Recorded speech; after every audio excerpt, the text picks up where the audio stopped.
uma antologia de leituras das palavras de Deus Todo-Poderoso.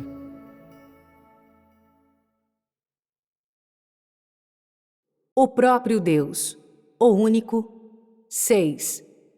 A santidade de Deus. 3.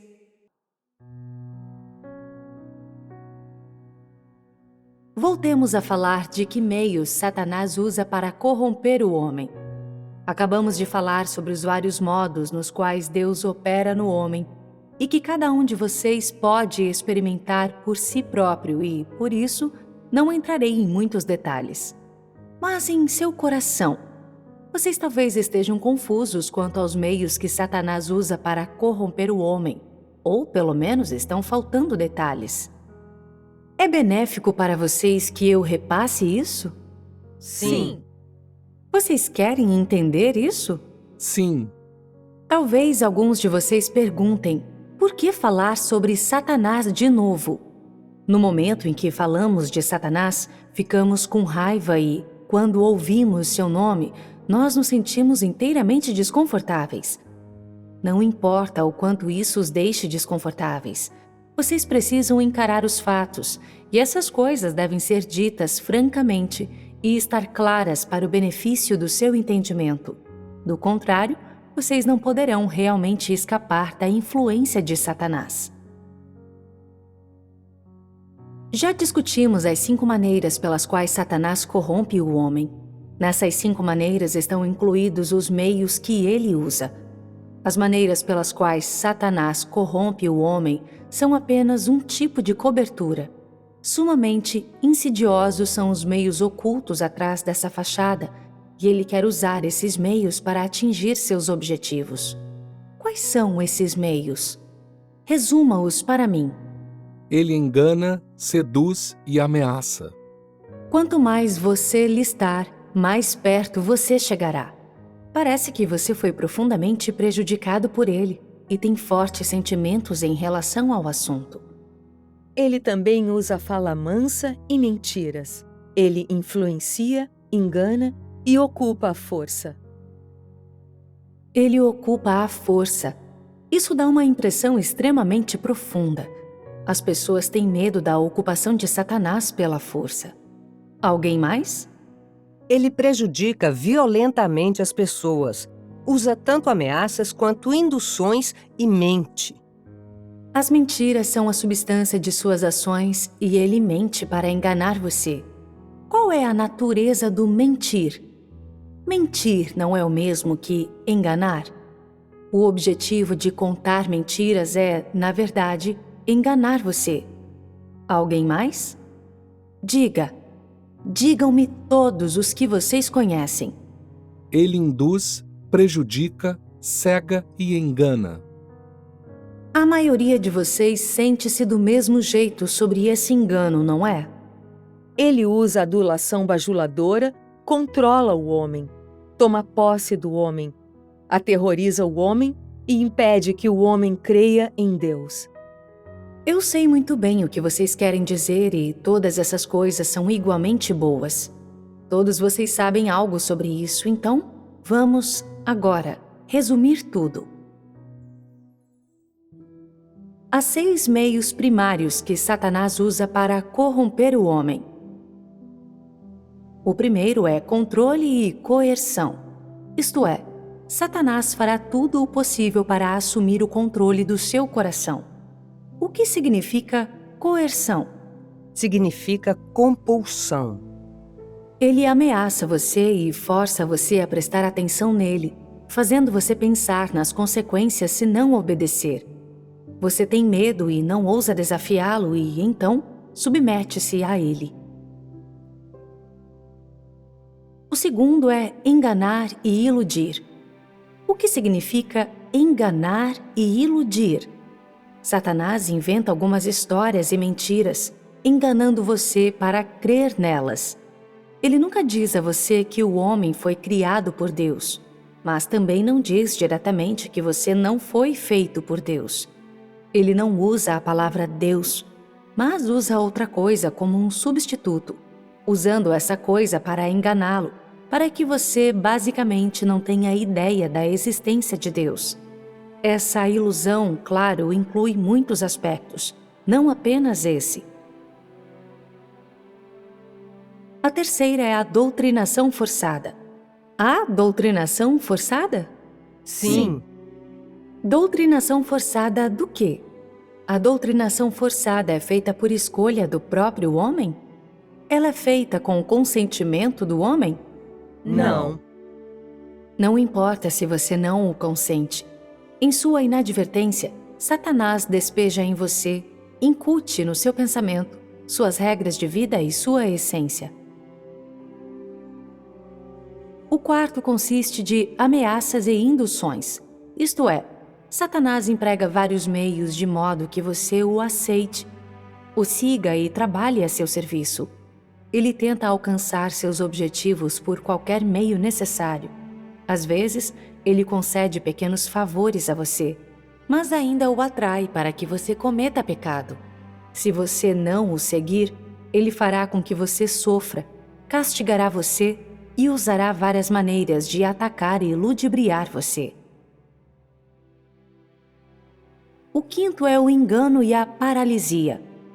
Engano e paralisia consiste em que Satanás inventa algumas declarações e ideias agradáveis que estão de acordo com as concepções das pessoas, para fazer parecer que ele está levando em consideração a carne das pessoas ou pensando na vida e no futuro delas, quando de fato isso é apenas para enganar você. Ele então paralisa você para que você não saiba o que é certo e o que é errado, de modo que você é involuntariamente enganado e assim fique sob seu controle. O sexto é a destruição do corpo e da mente. Satanás destrói o que do homem? Sua mente, todo o seu ser. Satanás destrói sua mente, fazendo você impotente para resistir, o que significa que muito lentamente o seu coração se volta para Satanás a despeito de você mesmo. Ele incute essas coisas em você todos os dias, usando todos os dias essas ideias e culturas para influenciar e nutrir você, arruinando bem lentamente sua vontade, fazendo com que você não queira mais ser uma boa pessoa, fazendo com que você não queira mais defender o que você chama de justiça. Sem o saber, você não tem mais a força de vontade para nadar corrente acima contra a maré, mas, em vez disso, flui para baixo com ela. Destruição significa que Satanás atormenta tanto as pessoas que elas não se parecem mais nem com um homem nem com um fantasma, e então aproveita a oportunidade para devorá-las. Cada um desses meios que Satanás usa para corromper o homem pode tornar o homem impotente para resistir. Qualquer um deles pode ser fatal para as pessoas. Em outras palavras, qualquer coisa que Satanás faz e qualquer meio que ele usa pode fazer com que você se degenere, pode deixar você sob o controle de Satanás e pode atolar você em um pântano de maldade. Esses são os meios que Satanás emprega para corromper o homem. Podemos dizer que Satanás é maligno, mas para confirmar isso, devemos ainda observar quais são as consequências da corrupção do homem por Satanás e quais caracteres e essências ele traz para o homem. Todos vocês sabem um pouco disso. Então, falem sobre isso. Uma vez que Satanás corrompeu o homem, que caracteres ele expressa e revela? Arrogante e altivo, egoísta e desprezível, desonesto e enganador, insidioso e malicioso e sem humanidade. No todo, podemos dizer que ele não tem humanidade, certo? Deixem outros irmãos e outras irmãs falar. Uma vez que o homem foi corrompido por Satanás, ele é mais tipicamente arrogante e hipócrita, cheio de si e convencido, ganancioso e egoísta. Esses são os mais sérios. Depois que o homem foi corrompido por Satanás, ele age inescrupulosamente, tanto material como espiritualmente. Ele então se torna hostil a Deus resiste a Deus, desobedece a Deus e perde a consciência e a razão que o homem deveria ter. O que você disse é basicamente o mesmo, com pequenas diferenças, estando alguns de vocês mais preocupados com detalhes menores. Para resumir, arrogante tem sido a palavra mais citada. Arrogante, enganador, malicioso e egoísta. Mas vocês todos negligenciaram a mesma coisa. Pessoas sem consciência, que perderam sua razão e que não têm humanidade. Ainda há algo igualmente importante que nenhum de vocês disse. Então, o que é? Traição. Correto. Ninguém havia dito traição. A consequência final desses caracteres que existem em qualquer homem, uma vez que foram corrompidos por Satanás, é a traição a Deus. Não importa o que Deus diga ao homem ou a obra que Deus faça nele, ele não reconhece o que sabe ser a verdade. Isto é, não mais reconhece a Deus e o trai. Essa é a consequência da corrupção do homem por Satanás. É o mesmo para todos os caracteres corruptos do homem. Entre os meios que Satanás usa para corromper o homem, o conhecimento que o homem aprende, a ciência que ele conhece, as superstições, as culturas tradicionais e as tendências sociais que ele compreende. Há algo que o homem possa usar para dizer o que é justo e o que é injusto? Existem padrões para operar a partir daqui? Não. Existe alguma coisa que possa ajudar o homem a saber o que é santo e o que é maligno? Não. Não existem padrões nem fundamento que possam ajudar o homem. Mesmo que as pessoas conheçam a palavra santo, não há ninguém que realmente saiba o que é santo. Então, essas coisas que Satanás traz para o homem permitem que ele conheça a verdade. Elas podem permitir que o homem viva com humanidade crescente? Elas podem permitir que o homem viva uma vida na qual ele se torna cada vez mais capaz de adorar a Deus? Não. É óbvio que elas não podem permitir que o homem adore a Deus ou entenda a verdade. Nem podem permitir que o homem saiba o que é a santidade e o mal. Inversamente, o homem se torna mais e mais degenerado, mais e mais distante de Deus. Essa é a razão pela qual dizemos que Satanás é maligno. Tendo dissecado tantas das qualidades malignas de Satanás, você viu que Satanás tem algum elemento de santidade, seja em suas qualidades, seja no entendimento que vocês têm de sua essência? Não. Isso é certo. Então você viu alguma essência de Satanás que compartilha alguma semelhança com Deus? Não. Alguma expressão de Satanás compartilha alguma semelhança com Deus? Não. Então agora eu quero perguntar a vocês, usando as próprias palavras de vocês, o que exatamente é a santidade de Deus? Antes de tudo, em conexão com o que a santidade de Deus é dita. É dita em conexão com a essência de Deus? Ou é dita em conexão com algum aspecto de seu caráter? É dita em conexão com a essência de Deus. Devemos ganhar um ponto de apoio claro em nosso tópico desejado. É dita em conexão com a essência de Deus. Antes de tudo, usamos a maldade de Satanás como um contraste para a essência de Deus e, então, você viu algo da essência de Satanás em Deus? Que dizer de algo da essência da humanidade? Deus não é arrogante, não é egoísta e não trai. E nesse aspecto, a essência santa de Deus também é vista como revelada. Algo mais a acrescentar? Deus não tem nenhum vestígio do caráter corrupto de Satanás. O que Satanás tem é totalmente negativo, enquanto o que Deus tem é nada senão positivo. Podemos ver que Deus está sempre ao nosso lado, desde quando éramos muito pequenos até agora, especialmente quando nos perdíamos. Ele sempre estava lá, observando-nos e nos mantendo seguros. Não há engano em Deus, não há trapaça. Ele fala clara e francamente, e essa também é a verdadeira essência de Deus. Muito bem. Não podemos ver nada do caráter corrupto de Satanás na obra de Deus. Nenhuma duplicidade, nenhuma ostentação, nenhumas promessas vazias, nenhum engano. Deus é a única coisa em que o homem pode crer e a obra de Deus é fiel e sincera. A partir da obra de Deus, podemos ver Deus dizendo às pessoas para serem honestas, para terem sabedoria, para serem capazes de distinguir o bem do mal e para terem o discernimento sobre várias pessoas, eventos e coisas. Nisso, podemos ver a santidade de Deus. Vocês terminaram? Sim. Vocês estão satisfeitos com o que disseram? Quanta compreensão de Deus está realmente em seu coração? E quanto você compreende da santidade de Deus?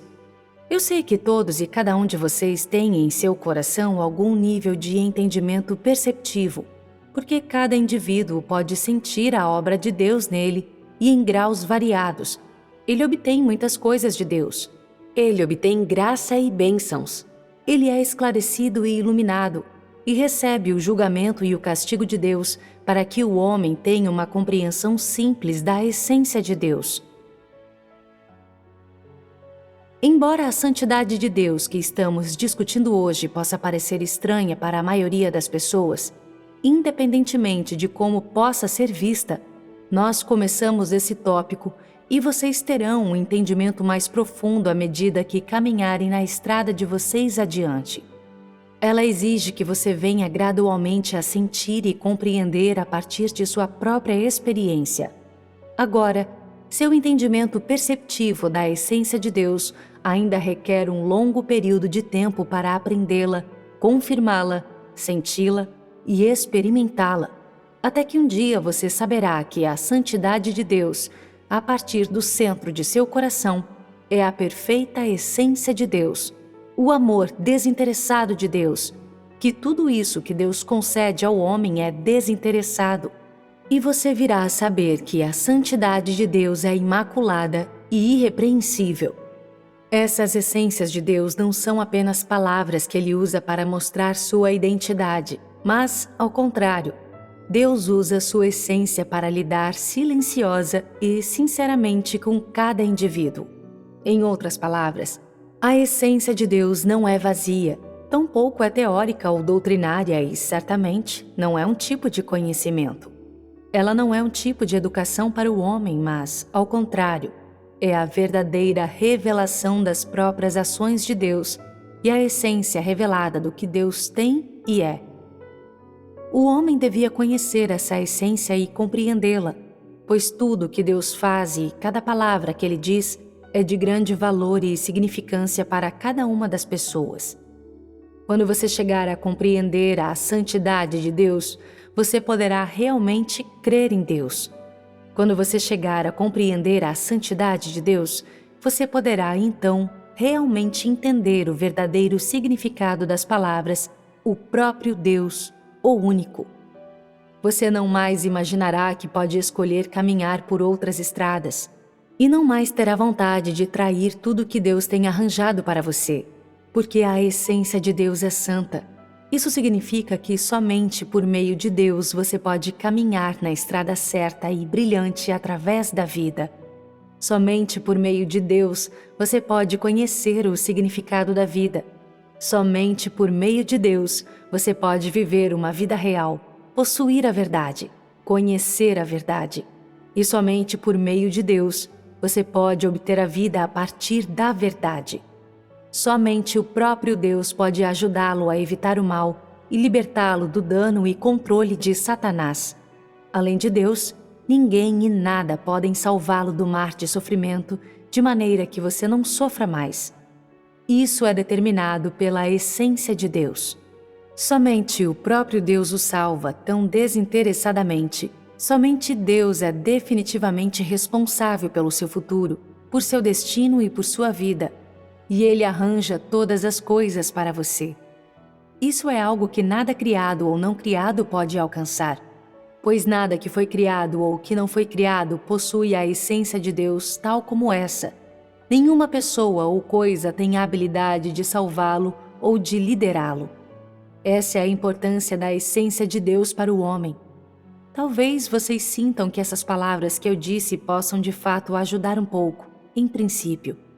Mas se você busca a verdade, se você ama a verdade, em sua experiência daqui em diante, essas palavras não somente mudarão seu destino, mas ainda mais lhe trarão a estrada certa de vida.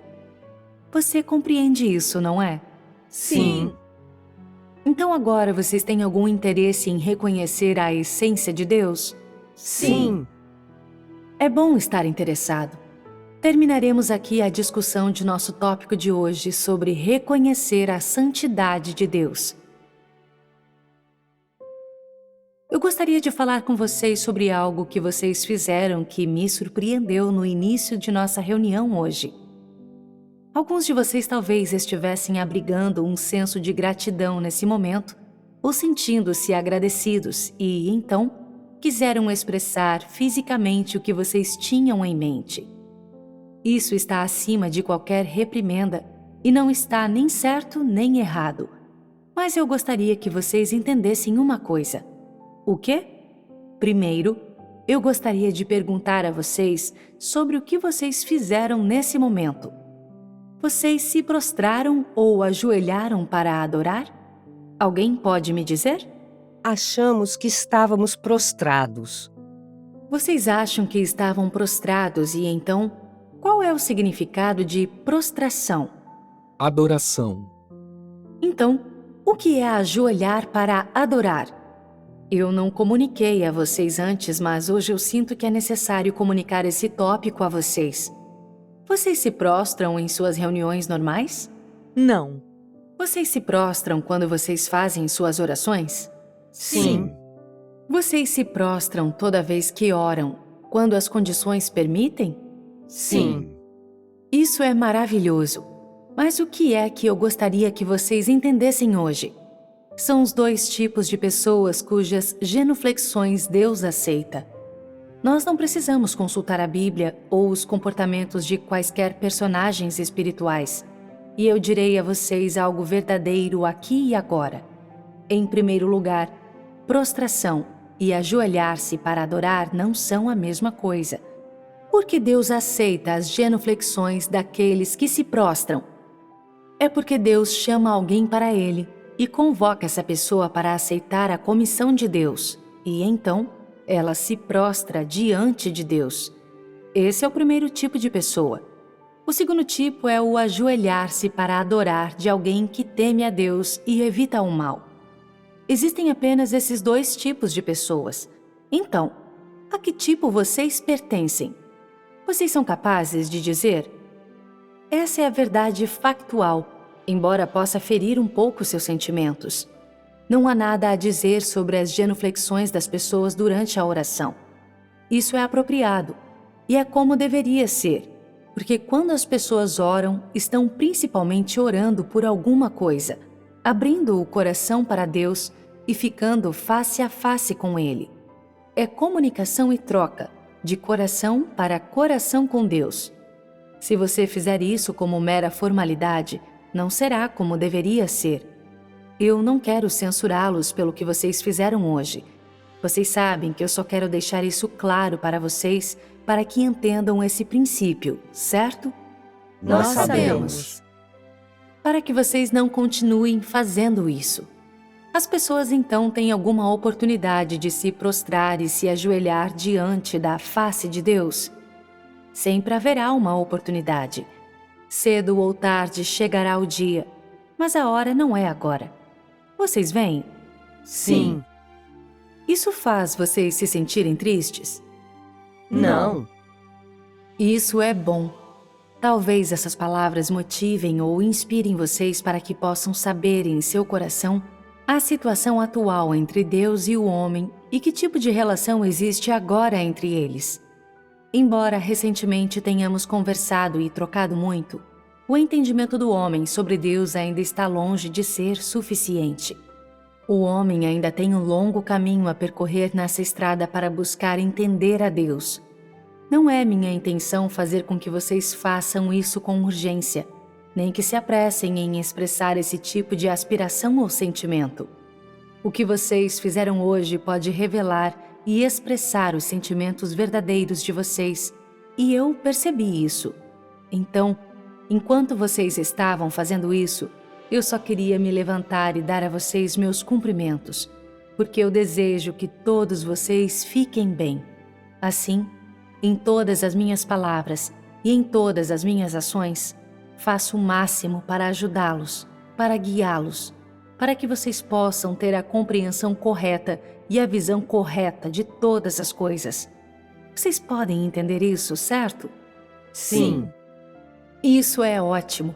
Embora as pessoas tenham alguma compreensão dos vários caracteres de Deus, os aspectos do que Deus tem e é, e a obra que Deus faz, a maior parte desse entendimento não vai além de ler palavras em uma página ou entendê-las em princípio ou apenas pensar nelas.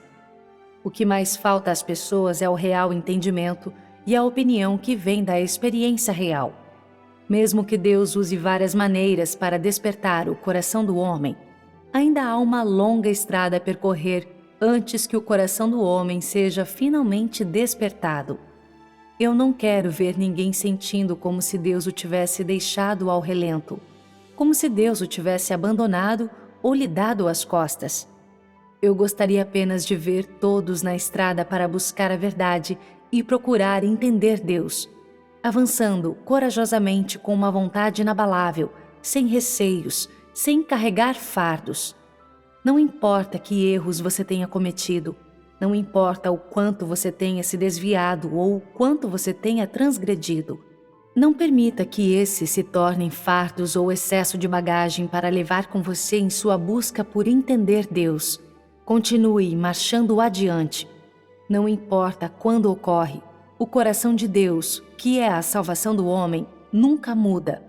Essa é a parte mais preciosa da essência de Deus. Vocês se sentem um pouco melhor agora? Sim. Espero que vocês possam ter a abordagem correta para todas as coisas e as palavras que eu falei. Vamos então encerrar essa comunhão aqui. Adeus a todos. Adeus.